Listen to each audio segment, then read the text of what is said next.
17년 10월 31일, 10월의 마지막 날이 있습니다.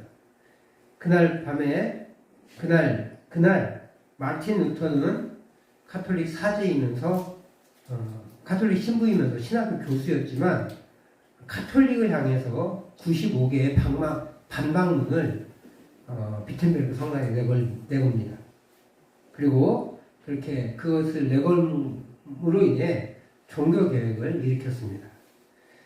우리 개신교는 이를 종교개혁 기념일로 삼고 있지만 사실 더 오랜 시대부터 개혁의 물결들이 있었어요. 그리고 다른 나라에도 역시 그런 종교개혁의 흐름들이 있어 왔었습니다. 그러나 이 루터가 결정적인 역할을 하게 되긴 했어요. 근데 뭐 루터가 똑똑하고 잘나서 그런 거냐? 그렇지는 않아요. 다른 사람들도 똑똑하고 똑똑했는데 이 사회적인 분위기나 과학기술의 발달이 또 한 몫을 합니다. 그 당시에 루터가 반박문을 내걸 때는 인쇄술이라는 걸 발명이 됐어요. 그러니까 이제 예전에는 다 어떻게 했어야 돼? 일일이 펜으로 써야 되잖아요. 95개 상당히 길어요. 저도 한번 읽어보려고 했는데 길어서 못 읽겠더라고요. 성경 읽고 가야지. 상당히 깁니다. 그냥 그 일일이 편지 필사하기는 참 어려운데 인쇄술이 만들어졌으니까 한 번만 만들면 금방 찍어내잖아요. 사실 일설에 의하면 루터가 그 찍어 붙여놓고 조금 두려웠었나 봐요. 그거를 회수하려고 했었대요. 근데 이 사람들이 너무 좋은 거니까, 사람들이 너무 좋으니까 루터의 허락도 없이 인쇄해버린 거예요. 그래서 전국 각지 싹 뿌려버렸어요. 루터가 어떻게 할 수가 없는 거야. 의협심에 붙어가지고 95개 반박문을 딱 붙였는데 이게 안 되겠거든요. 목숨이 이것도 느끼고. 그래서 회수하려고 했는데 회수가 안 됐어요. 그 이후에 이게 하나님 뜻이다 확신을 가지고 목숨을 내건 종교개혁을 단행합니다. 이어갑니다. 그래서 성공하고 또 루터가 완성한 건 아니에요.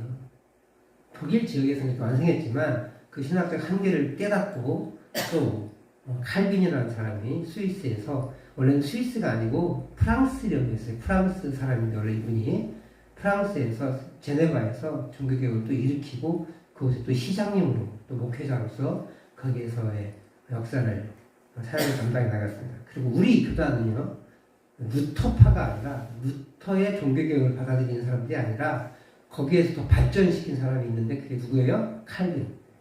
프랑스 사람이니까 깔뱅이라는 사람인데 그 깔뱅이 신학을 저희가 받아들입니다.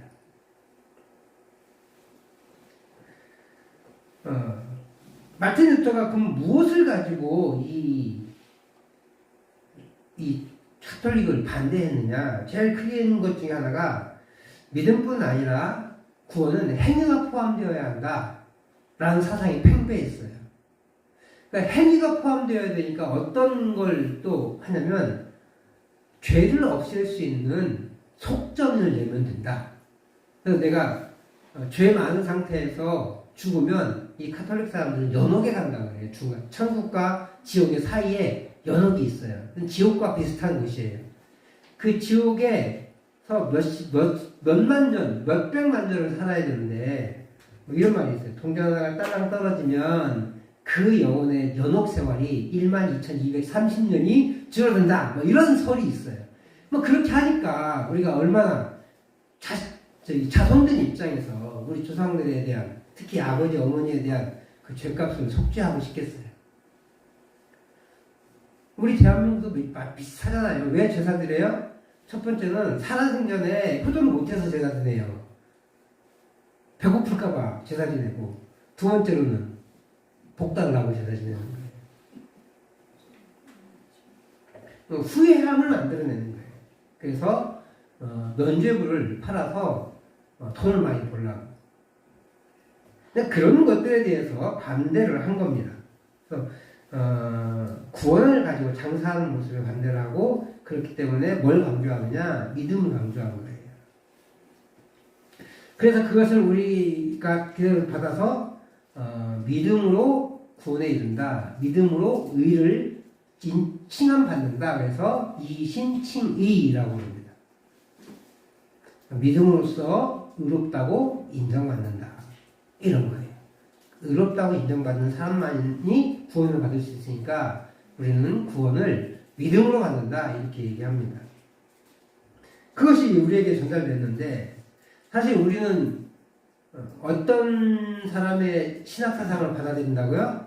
그 루터보다 한 세대 후인 칼빈이라는 사람, 또 프랑스 말로는 깔뱅이라는 사람의 사상을 받아들이는데 이 사람은 주장하기를 믿음보다 은혜다.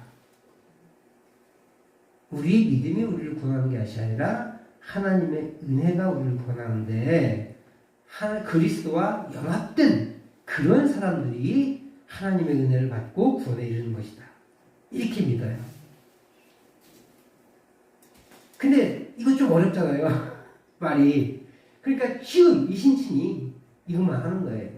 그걸 또 누가 받아들였냐? 이 구원파 이단인 권신찬이가 전사 때 딱 보니까 이신칭이라고 했단 말이에요. 그럼 자기는 보니까 완전 구원받으면 확신 난 날짜가 있더라는 거예요, 자기가. 그래서 장모님하고 얘기를 해요. 장모님, 구원받은 날 있으십니까? 물어보니까 장모님이 깜짝 놀랄 거 아니에요. 구원받는 날 알아요? 장모님 생일 언제예요? 며칠, 몇 년, 몇 월, 며칠이죠? 생일 알죠? 육신의 생일을 아는데 왜 영혼의 생일을 몰라요? 장모님 깜짝 놀라는 거야. 어떻게 해야 돼? 그럼 나 어떻게 하면 구원받을 수 있습니까? 다음부터 구원 상담이라는 걸 하기 시작해서 그렇게 해서 구원파 이단이 발음합니다. 근데 있잖아요. 어느 누구도 자기 생일을 몰라요. 어떻게 알아요? 알려주니까 하는 거예요.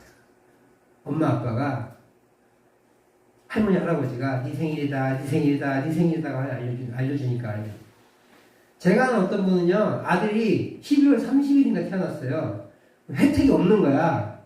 그래서 병원하고 협작해가지고 1월 2일인가? 를 바꿨어. 걔 생일은 1월 2일이야. 실제 언제 태어났어요?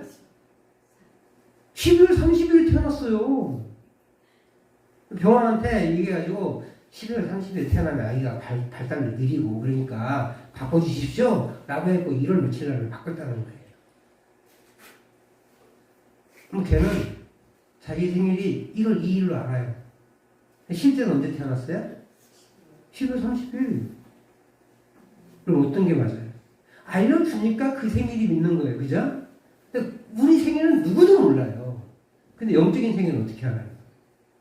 모를 수 있는 거예요. 근데 그렇게 속아 넘어갔어요. 우리가 이렇게. 그런 것에 속아 넘어서 구원파 이단이 이렇게 반응하고 또 선교단체가 막 또 그걸 따라하고 그러니까 교회도 우리도 그걸 믿는다. 틀린 말은 아니니까. 그러다가 뭘 놓쳤냐면 삶을 놓친 거예요. 이단들의 특징은요, 그렇게 하나를 강조하다가 뭘까지 가냐면 돈 뜯어먹는 걸로 갑니다. 돈을 많이 내라. 가톨릭이 이렇게 전질된 거예요. 근데 칼빈은 이신칭이라는 단어도 틀렸다는 말은 아니에요. 맞지만 믿음으로 구원을 의롭다 인정받는 거지만 그것이 우리를 구원하는 게 아니라니까. 뭐냐면 하나님의 은혜가 우리를 구원합니다. 오늘 성경에도 보면요, 은혜가 굉장히 강조돼요. 반복됩니다. 먼저 사도는 하나님께서 구원에 큰 일을 하셨다는 것을 1장을 통해서 얘기했어요. 그렇죠? 하나님께서 구원을 우리에게 이루셨다. 그리고 이제 구체적으로 2장부터 구체화시켜서 그럼 어떻게 그 방법이 무엇이라는 걸 구체적으로 얘기하는 거예요. 2장 1절 말씀은 인류를 살렸다고 표현하는데 2장 1절 말씀을 한번 읽어보도록 하겠습니다. 시작. 그는 허물과 죄로 죽었던 너희를 살리셨도다. 죽었던 너희를 살렸대요. 어떻게 살렸어요? 육체가 죽은 건 아니잖아요. 무슨 말이냐면 죽은 영혼을 하나님께서 살리셨다는 거예요. 뭐 때문에 죽었습니까? 허물 때문에 죽었고 죄 때문에 죽었어요. 죄와 허물은 우리를 영적으로 죽게 합니다. 그리고 하나님과 관계가 끊어지게 만들어요. 그래서 우리 모두는 하나님과의 관계가 끊어진 상태로 태어납니다. 그 죄가 유전되어가지고. 그런 상태에서 다시 연결이 되어야 하는 건데 그 연결된 걸 누가 하셨대요? 하나님이 하신 거예요. 너희를 살리셨도다. 하나님이 살리신 거예요. 그가 바로 하나님이에요. 하나님께서 허물과 죄로 죽었던 너희를, 에베소 교회 성도들을 살리셨다라고 말씀하고 있는 거죠. 그리고 그렇게 영적 죽음은 몸의 죽음과 영혼의 저주의 죽음에 다다르게 하는 거예요. 원래 우리는 영생하도록 창조되어 있었어요. 죽지 않을 수 있는 존재였습니다.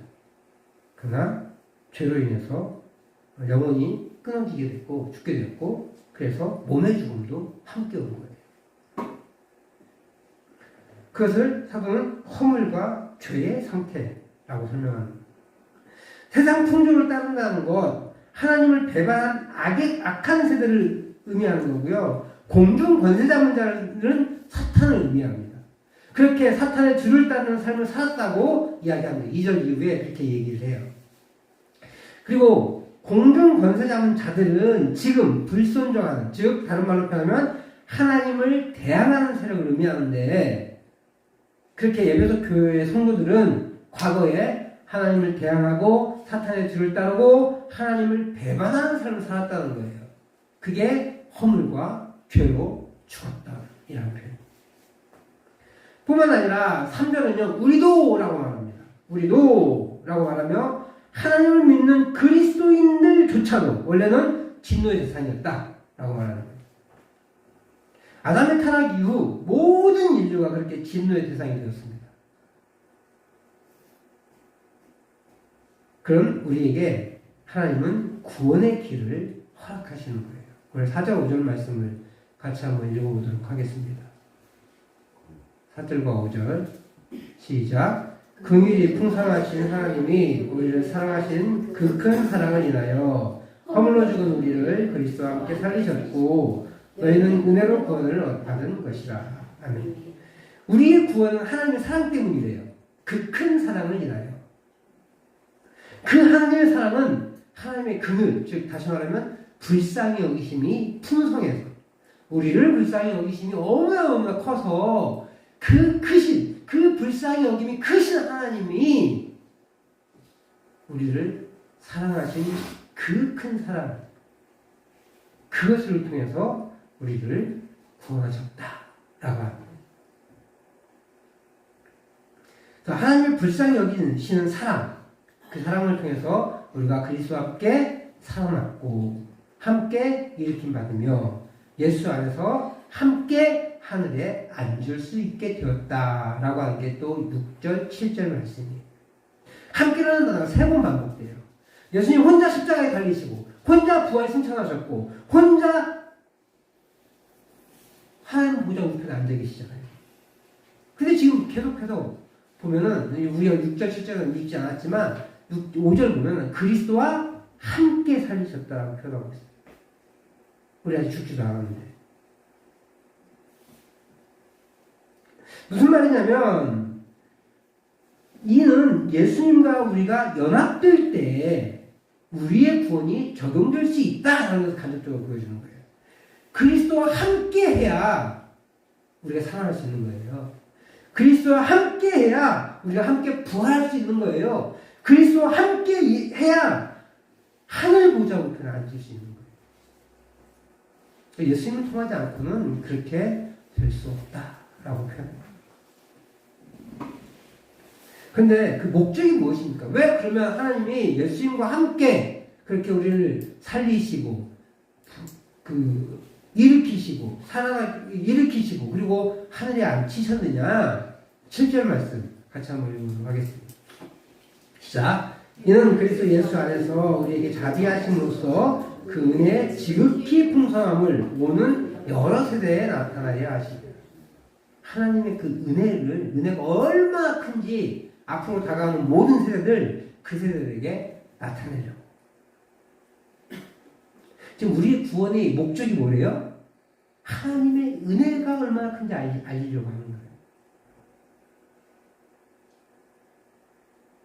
여기서도 은혜가 강조되죠.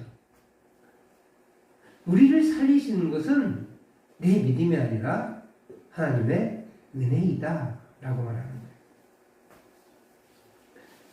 우리는 흔히 믿음이 우리를 구원한다고 잘 알고 있어요. 8절 말씀에 믿음으로 말미암아 구원을 받았으니 그리고 딱 기억남아 뭐가 남아요? 이신칭이. 그렇지 믿음으로 구원받지. 그리고 이 믿음은 어떤 의미를 가졌는지에 대한 생각을 안 해요. 우리는 믿음으로 구원받는다, 믿음으로 구원받는다, 믿음으로 구원받는다 고 하니까. 근데 이 믿음이 여러 가지로 의미가 있어요. 우리가 흔히 말하는 믿음으로 구원받는다고 하는 것은 예수님을 믿는 믿음 것을 얘기합니다. 그 의미예요. 근데 이 믿음이라는 말은 또 그냥 어떤 걸 잘 믿는다는 의미도 있어요. 저 사람 너무 잘 믿어 막 이런 거 있잖아요. 또 이 믿음이라는 말에는 우리가 눈이 사람을 보는 눈도 있고 그다음 하늘에서 있는 눈도 있잖아요. 그런 것처럼 이 믿음이라는 단어에는 어떤 의미가 있냐면 믿을만하다, 신실하다 이런 표현도 있어요. 이런 의미를 가지고 있어요. 믿음이니까 신실하다라는 의미가 포함되잖아요. 믿을만하다가 포함되는 거예요. 그러면 이 신실하다는 어떤 때 사용되느냐? 예수님이 이루신 것을 신실하다고 보는 거예요. 예수님이 이루신 신실하심으로 이루신 것. 그게 뭐예요? 십자가에서 돌아가신 것. 예수님은 거절할 수 있으셨고 거부할 수 있으셨습니다. 안 가실 수 있었어요. 근데 하나님의 그 절대적인 하나님을 절대 신뢰하고 그것을 묵묵하게 따라가는 그것을 믿음으로 오신 거예요. 믿음이라고 이야기하기도 하고 신실함이라고 이야기하기도 합니다. 그 예수님의 신실하심은 뭐냐? 바로 십자가 사건이에요. 여기서 말하는 믿음으로 말미암아라는 것의 함축적인 의미가 예수님이 이루신 그 신실하심 십자가 사건을 의미하는 것이기도 해요. 근데 우리는 쉽게 이신칭의를 딱 받아들였으니까 그걸 생각도 안 하는 거죠.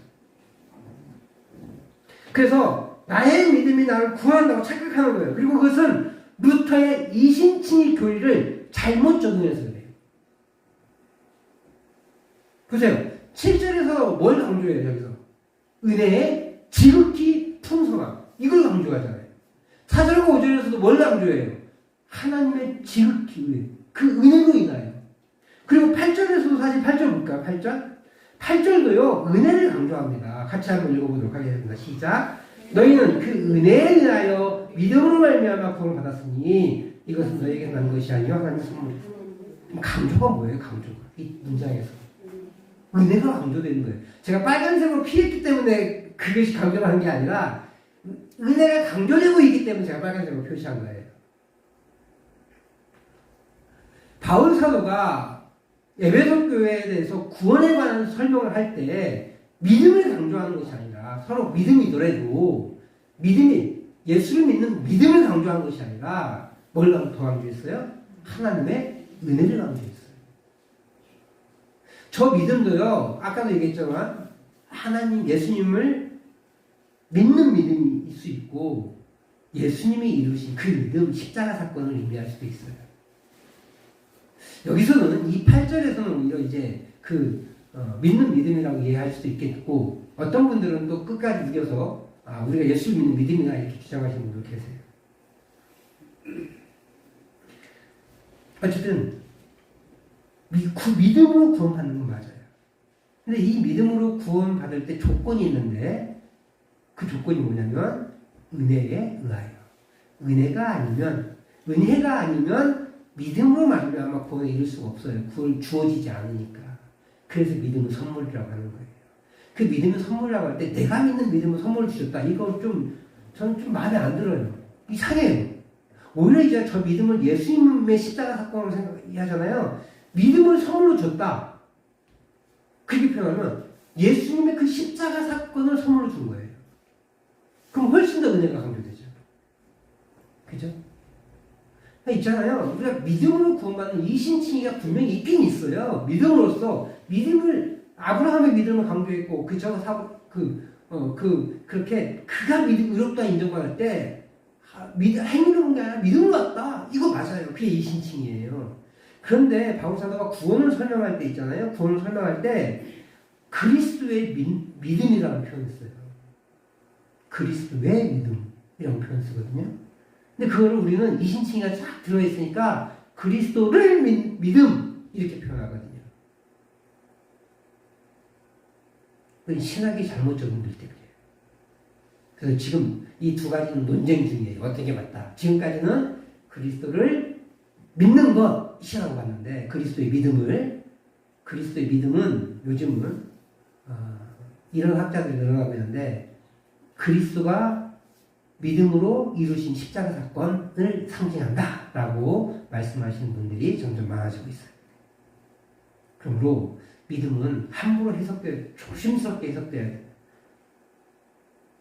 그러니까 그럼에도 불구하고 핵심은 뭐냐면 은혜라는 거예요. 은혜. 하나님의 은혜, 하나님의 주권. 그 하나님의 주권이 아니면 하나님의 은혜가 아니면 믿음이 우리에게 주어질 수가 없기 때문에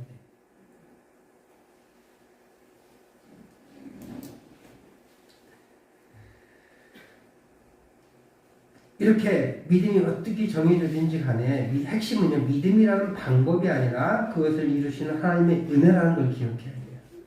아직 논쟁 중이에요. 믿음이 그리스도의 믿음이냐 그리스도를 믿는 믿음이냐 라는 것은 논쟁 중이고 아직도 누가 더 말빨이 세냐면 그리스도를 믿는 믿음이 말빨이 더 세요.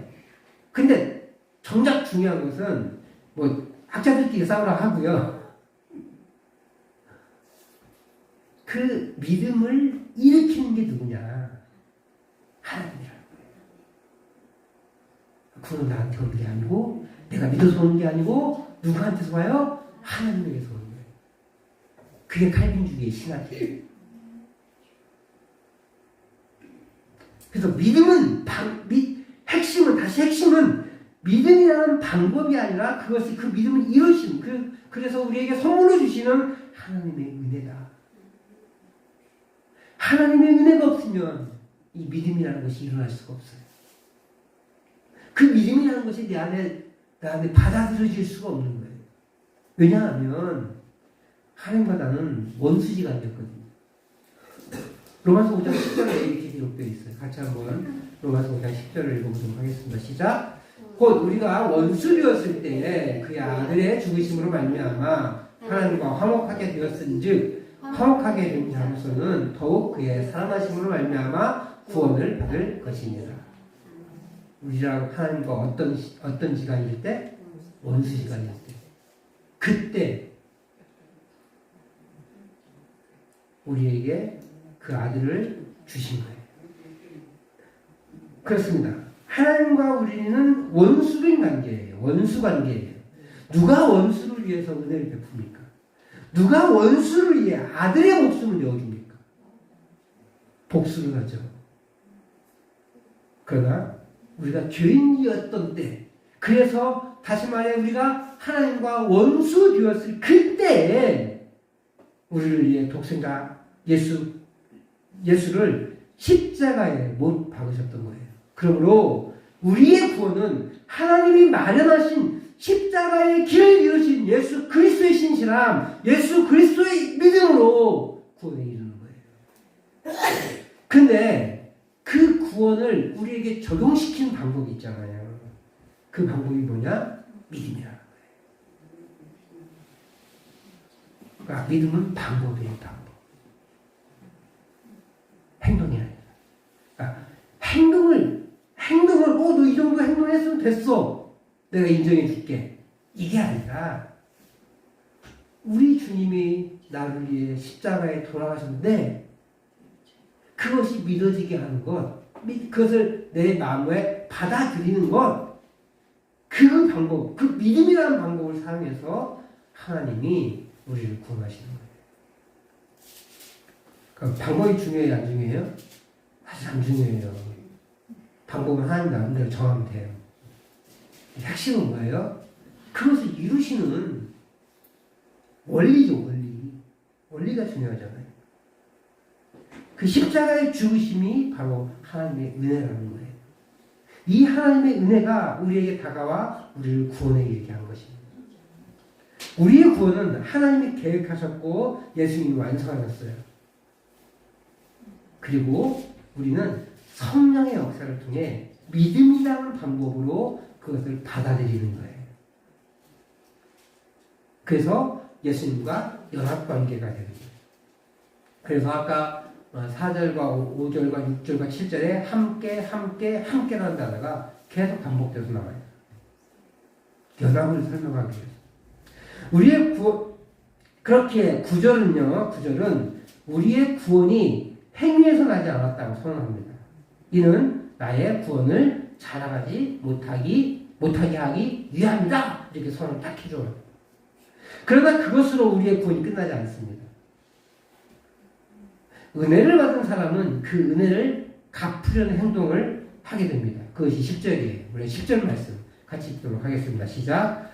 우리는 그가 만드신 바라 그리스도 예수 안에서 선한 일을 위하여 지으심을 받은 자니 이 일은 하나님이 전에 예비하사 우리로 그 가운데서 행하게 하려 하심이니라.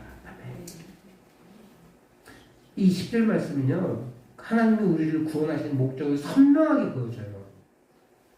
바로 선한 일을 위하여. 그것도 선한 일을 누구 안에서? 예수 그리스도 예수 안에서 선한 일을 해. 그리스도 예수 안에서라는 말은 뭐예요? 예수님의 이름으로 내가 구원받은 자로서 착한 일을 하라는 거예요. 착한 일. 그럼 착한 일이 뭐예요? 라고 물어볼 수 있을 것 같아요. 하나님께서 우리에게 은혜를 베푸셔서 그리스도와 함께 일을 시키셨고 그리스도와 함께 살리셨으며 예수님과 함께 하늘에 앉히셔서 영광된 통치를 하게 하셨잖아요. 그 하나님께서 이렇게 하신 목적은 선한 일을 감당하는 거래요. 그럼 그 선한 일이 뭐냐고요? 예수 그리스도 안에서 선한 일을 한다는 게 뭘까? 그 첫 번째 복음전도 아니겠어요? 그죠? 예수 그리스도 안에 있는 거니까 복음전도가 필수일 거예요. 근데 그거 하나만 말하진 않아요. 왜냐하면 우리의 성경에는 선한 일이라고 표현했지만 원래 성경은 선한 일들이라고 표현해요. 전도가 여러 가지는 아니잖아요. 전도를 포함할 수 있겠지만 여기서 선한 일들이라고 했으면 전도만을 얘기한 게 아니라 우리의 일상생활에서의 착한 일들 있잖아요. 윤리적으로 도덕적으로 착한 일들 있잖아요. 남 도와주고 봉사하고 요즘 불 끄는데 많은 사람들이 자기의 시간과 물질과 그 시간을 내어서 심지어 어떤 분은 물 뿌리는 그 기계를 가져가서 물 뿌리면서 불을 끄고 다니기도 하고 그런 거 있더라고요. 그럼 그런 것들을 포함한다는 거예요.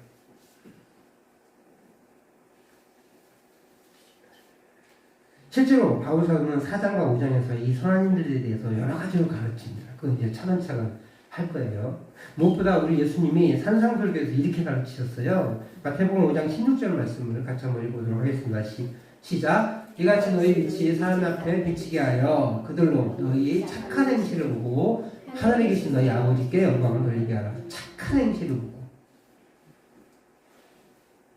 하나님께 영광을 돌릴 수 있는 삶을 살라는 거예요. 근데 여기서 믿음이라는 전도가 한 말이 나올 수 있어요? 없어요? 없어요. 여기서는요. 착한 행실이래요. 전도한다고 하니까 영광 돌리게 사람들이요. 저 예수쟁이를 또 저런 애 그러면서 비하는 거지. 그러니까요, 이 말은 이렇게 우리의 구원은 사명이 내재되어 있다는 거예요. 포함되어 있다는 거예요. 그저 교회를 다니는 것으로 끝나는 것이 아니라 그 은혜로 구원받았음을 증명하는 일이 요청되는 거예요. 오늘 우리가 그 새 차로 교회를 오셨잖아요. 그죠? 물론 이제 그 차를 이용하지 않으신 분들도 많이 계시지만 좋은 차, 새 차 타서 좋다라고 끝나는 것이 아니라 이 좋은 차로 우리가 이것을 어떻게 섬길까 좀 고민해 볼 필요가 있는 것 같아요. 더욱 지금 우리나라에 유례 없는 동시다발적 산불로 인해서 수많은 사람들이 죽어가고 시름에 잠겨 있습니다. 교회가 이때 여러모로 도움을 줄 수 있어야 할 것입니다. 앞서 얘기한 것처럼 어떤 분은요, 자기가 가지고 있는 물 뿌리는 차가 있더라고요.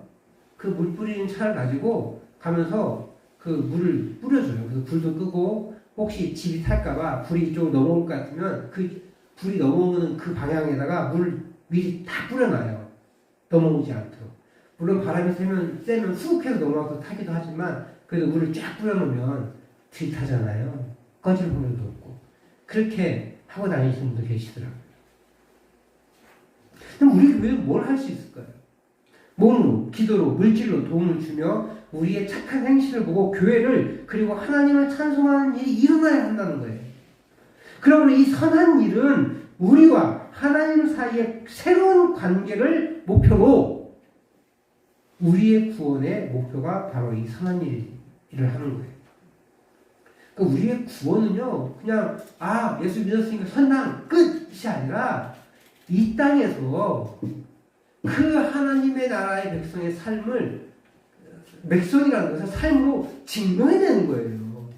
그게 우리의 사명이에요.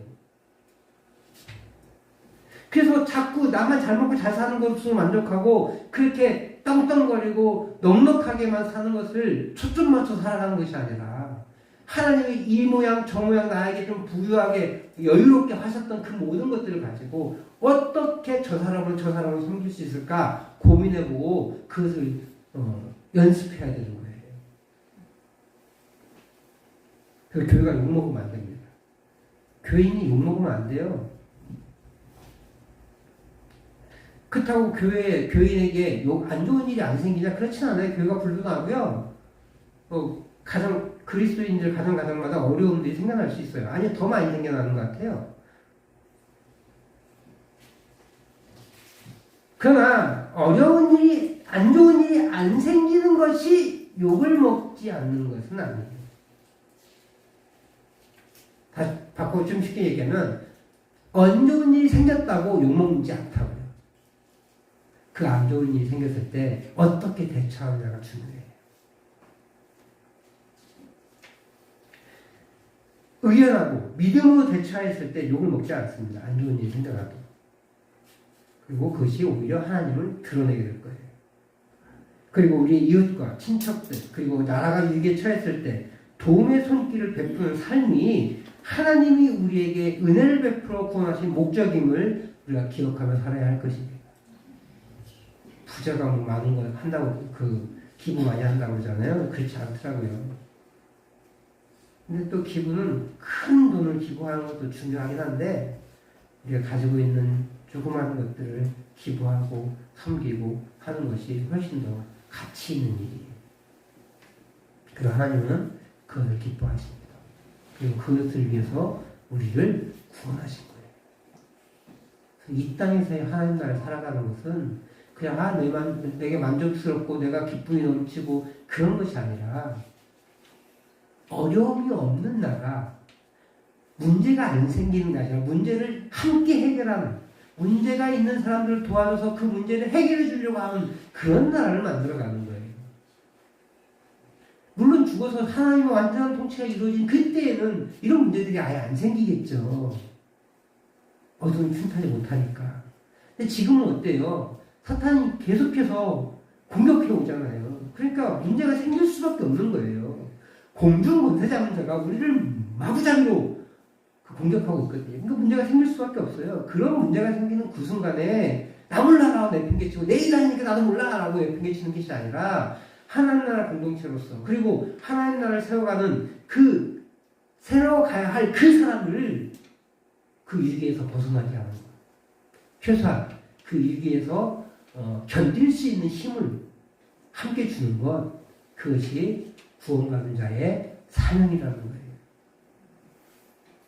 그것이 하나님의 선한 일, 구원받은 자가 가야 될 선한 일, 이것을 예비하셨다. 이것을.